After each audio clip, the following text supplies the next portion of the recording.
سلام به تک تک بینندگان عزیز، به چنل امیر تهرونی خیلی خوش اومدید. اومدیم با یه مسابقه باز جنجالی. چرا؟ چون ما دنبال سوژه هایی هستیم که توی اکسپلور هی میرن و میان. میایم باهاشون مسابقه میکنیم و سوالایی که توی ذهن شما و ذهن خودم هست ازشون میپرسیم به صورت محترمانه و به همه ما اینجا احترام میذاریم، گپ میزنیم، گفتگو میکنیم. بریم با اون مهمون ویژمون، همون خانومی که توی ایام عزیز و محرم هی تو اکسپلور میبینید با اون گونه‌هاش بالا پایین میشه، فیلم و عکساش، یه مسابقه جنجالی داشته باشیم. یه بیوگرافی ریز به ما بده. خیلی هم خوش اومدی به برنامه ما، به مسابقه ما. ممنون، مرسی. سلام، من مبینا، متولد 82 آذر ماهی. ساکن کجا؟ ساکن همه جا. یعنی چی همه جا؟ یعنی هر جایی برید منو میبینید، شمال، جنوب، شرق، غرب. بریم سر وقت سوال اولمون. فکر میکنی پوششی که الان دارید یا اون روزی که فیلم و عکساتون وایرال شد پوشش مناسبیه تو جامعه امروزی ما؟ ببینید، پوشش هر کسی به خودش ربط داره. اصلا به پوشش نیست، مهم قلب آدم. قلب منم امام حسینی. الان قیافه من اینجوریه، تیپ و استایل من اینجوریه، مردم دارن منو قضاوت میکنن که چرا این اینجور قیافه، اینجور تیپ اومده، چرا تو مراسما میخنده، چرا نمیدونم این ور اون ور رو نگاه میکنه. مهم قلب منه. تو قلب من کسی نیستش ببینه قلب من چجوریه.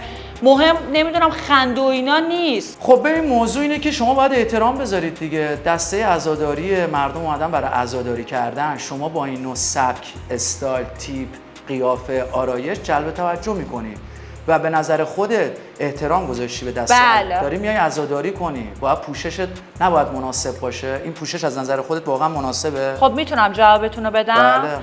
فقط من که این شکلی نیستم. 90% آدما هم تو هیئت میرن بدتر از منه. طرف شلوار پاش نمیکنه، همه شلوارش زاب داره. چرا به اون گیر نمیدن؟ چرا فقط به من زوم کردن؟ مگه به قیافه است؟ الان من فردا چادر سرم میکنم، میشم مریم مقدس؟ خودت اذیت نمیشی که اینقدر نه، چرا اذیت بشم؟ مهم خودم و خانواده‌من. نظر بقیه برای من مهم نیستش واقعا. خانوادت مخالفه؟ نه اصلا. من مادر و خواهرم تا الان پشتم بودن و هستن. خودت حس نمی‌کنی جلب توجه می‌کنی؟ چشاشونو ببندن. وقتی مردی که از بغل من رد میشه زنش میگن این دختره رو نگاه کن، خب چشاشو ببنده. یا همون زن بره قیافه‌شو مثل من بکنه که شوهرش نگاه من نکنه. از نظر شما یعنی الان این چهره‌ای که شما داری خاص و زیباست؟ 100%. میدونید چقدر هزینه شده برای این چهره من؟ الان هر سی ژل 3 میلیونه. مثلا کمترینش 3 میلیونه. من خیلی هزینه کردم برای خودم. مومینا خیلی قلمبه سلمبه هزینه کردی. یه جورایی دیاز به آزیم نیستی؟ یعنی نه، بیشترش هم میخوام بکنم. بیشترش هم میخوای کنی؟ بله، شنبه میخوام بیشترش هم بکنم. چی بگم، من احترام واقعیت میذارم. من تو زندگیم یاد گرفتم به تمام سبک‌های زندگی، استایل یا هر چیزی که هست احترام بذارم و چیزایی که اذیتم میکنه رو ازشون دوری کنم، به قول شما نگاه نکنم.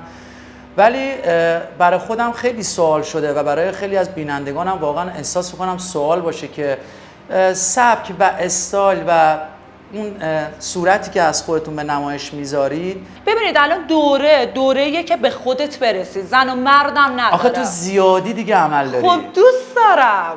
یعنی بازم میخوای ادامه بدی؟ آره، من ادامه میدم. من احسن. همه جور عملی که فکر بکنید انجام میدم. واقعا دوست دارم. به نظر خودت چند درصد از مردای ایرانی یا پسرای ایرانی سبکی مثل تو تایپشونه؟ چند 95%. من که بیشک میگم 99% مردای ایرانی تایپشون شما نیست. میخوای دایرکتشون رو بیارم؟ فوتبالیست، بازیگر، هر جور آدمی که فکرشو کنی.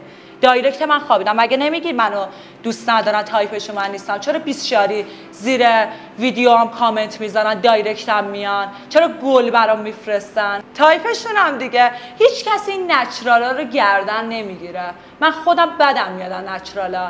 دختری که به خودش نمیرسه اصلا آدم نیست. حالا اون نظر شماست، نظر من چیز دیگه ایه.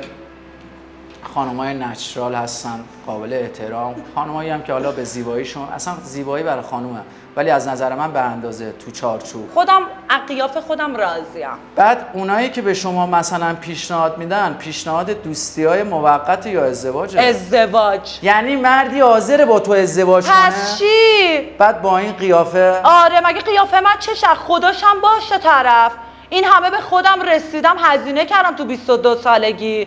طرف نمیتونه انقدر هزینه بکنه، از خانواده‌اش اجازه میگیره یه رژ لب بزنه. برام واقعا باز سوال میشه که اون دسته از آقایونی که به شما پیشنهاد میدن یا تو دایرکت شما خوابیدن شبیه خودت هستن یا نه عادی هن؟ عادی، شبیه خودم. پس قبول داری شما چهرت الان توی این سوال پرسیدم عادی نیست؟ نه، این عادی نبودن چهرت اذیتت نمیکنه تو خیابون تو جامعه؟ آخه فقط من که نیستم اینجوری باشم، خب همه تعدادی هستن. مثل شما خیلی کمه آخه، قبول کنیم همه مثل شما نیست، شبیه یه شما چیزی نیست. بگم؟ انقدر گونه موژه ابرو. من میگم احترام میذارم، دوست داری مبارکت باشه اضافه کن بهش، به من ربطی نداره. یه چیزی پولش هم من بگم، نمیدم. جواب بدم، همتون نچرال بازینا ولی دلو به پلنگا میبازی.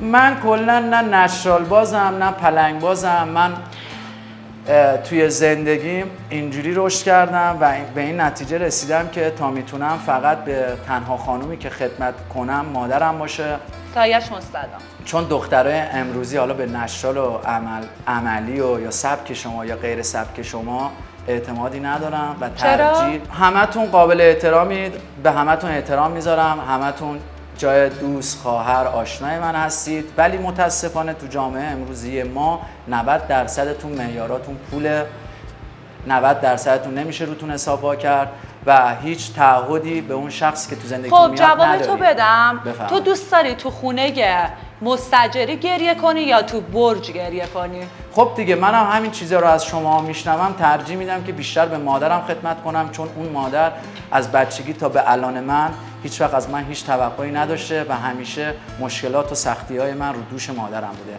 و همیشه در خونش برون باز بوده و آغوشش به روی من همیشه باز بوده. ولی شما دخترها کافیه که یه روز پول نداشته باشیم.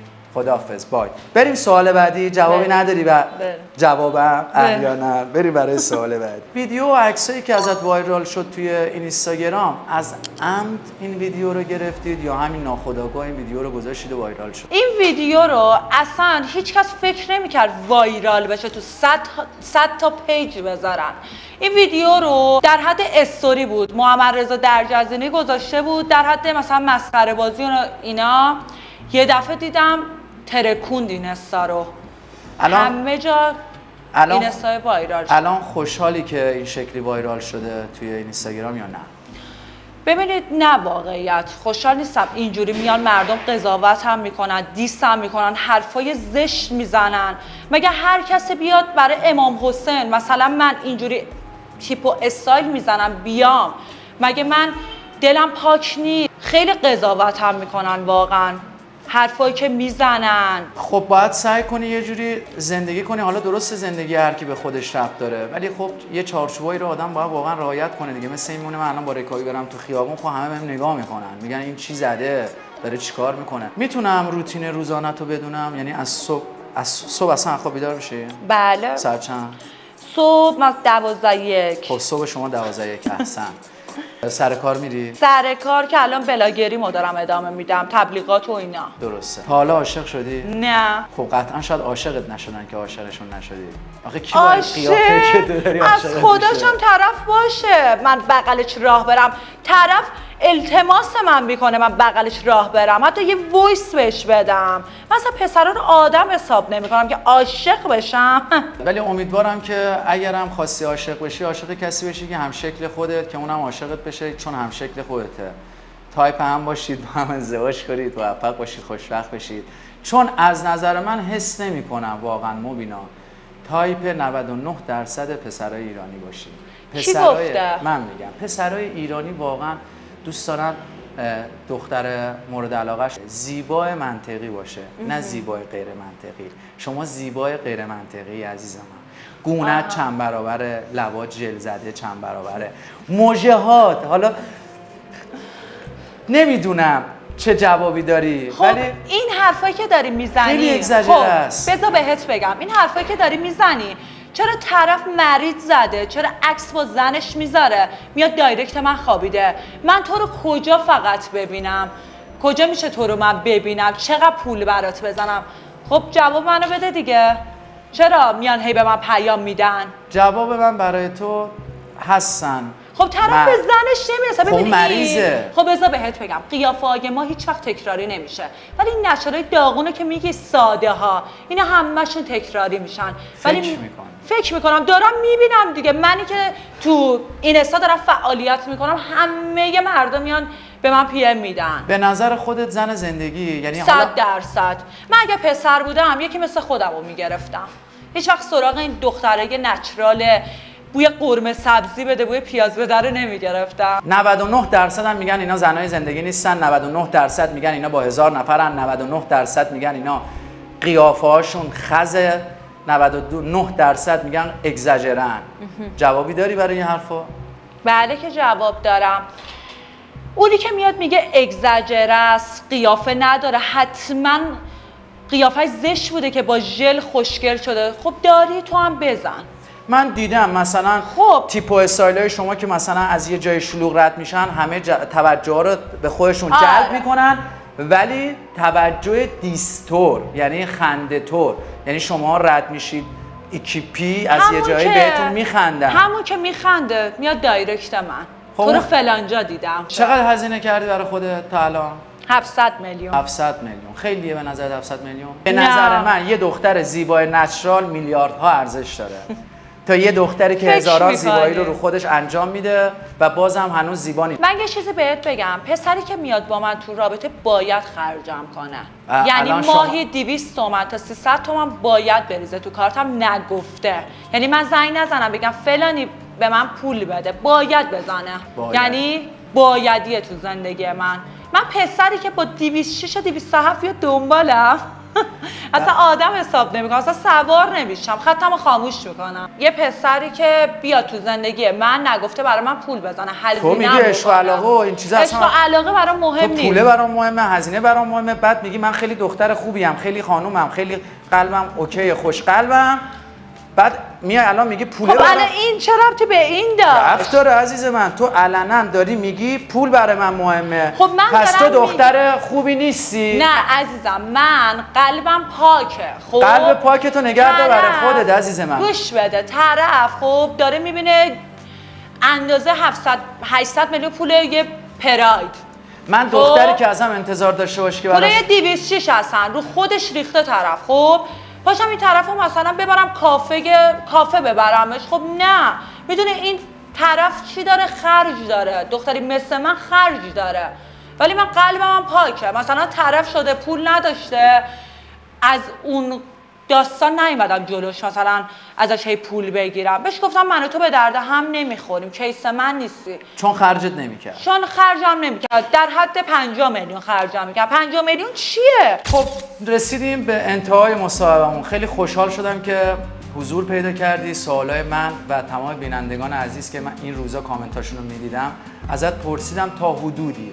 ممنونم از تمام بینندگان عزیزم که تا اینجا مصاحبه با ما بودن. حرف آخر، سخنی، چیزی به اونایی که دارن میبینن یا به خود من؟ حرف آخرم اینه که کسایی که مثل منن، تیپ و استایلشون تزریقیان، عملیان، به خدا ماها قلبمون همشون صافه، پاکه، یعنی تو دلمون هیچی نیست. منی که سر ویدیوم قضاوتم کردن، گفتن این اینجوریه اون اونجوریه، کلی حرف شنیدم، استوریا، کامنتا، دایرکتام. به خدا من قلبم اونجوری نیستش، به خاطر مسخره بازی تو هیئتا نمیرم. نمیدونم، قضاوت نکنید دیگه. این شکلی دیگه این شکلم، هر کسی سلیقه‌ای داره. من سلیقه‌م اینجوریه، من دوست ندارم سادگی و دوست ندارم. من از 14 سالگی عمل کردم، بازم میکنم، دوست دارم دیگه. ادامه هر بده، کس هم موفق باشی. دوست نداره خب منو دنبال نکنه، دوست نداره با من حرف نزنه. و ممنونم از تک تک بینندگان عزیز که تا اینجا مصاحبه همراه ما بودن. حمایت یادتون نره. هر جای ایران زندگی میکنید تنتون سلامت، لبتون خندون باشه و یاد بگیریم به همه افکارها و سلیقه‌ها احترام بذاریم. اگر دوست نداریم احترام بذاریم یا نذاریم، یا اونایی که خوششون نمیاد از این جور افکارها و سلیقه‌ها، بهتره که اصلا توجه نکنیم. تیات